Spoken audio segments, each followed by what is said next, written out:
ఈరోజు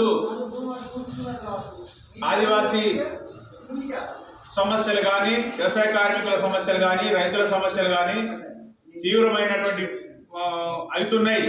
కాబట్టి అడవి ప్రాంతంలో సాగు చేసుకుంటున్నటువంటి భూములకు ఇవాళ పారిశ్రామిక వాళ్ళు అసలు అడవి హక్కుల చట్ట ప్రకారం హక్కు పత్రాలు ఉన్నప్పటికీ వాటిని దున్ననిస్తలేరు. అయితే ట్రాక్టర్ తీసుకపోతే ఎడ్లతో దున్నమంటారు, ఎడ్లను తీసుకపోతే ఎడ్ల నాగలు అంటారు, ఎడ్ల నాగలు తీసుకుపోయి రేంజులలో పెడుతున్నారు. జిల్లాలో ఒక ప్రత్యేకమైనటువంటి పరిస్థితి ఉన్నది.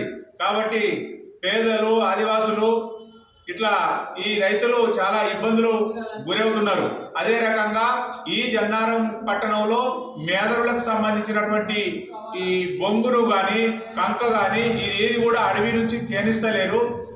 కాబట్టి వాళ్ళ కుటుంబాలన్నీ కూడా అర్ధాకలితో ఇవాళ రోడ్డున పడేటటువంటి పరిస్థితి ఏర్పడ్డది.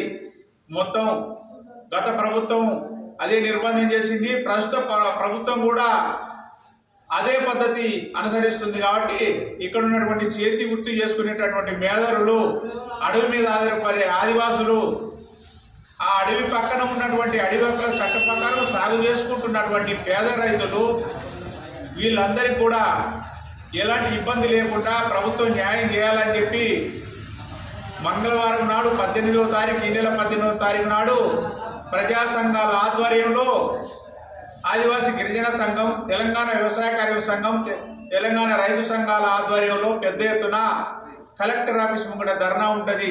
కాబట్టి ఈ ధర్నాకు పెద్ద ఎత్తున పేదలు, ఆదివాసులు అందరూ కూడా కదిలి ఈ సమస్య పరిష్కారం కోసం జరిగేటటువంటి ధర్నాన్ని విజయవంతం చేయవలసిందిగా ప్రజా సంఘాలుగా మేము తెలియజేస్తున్నాం.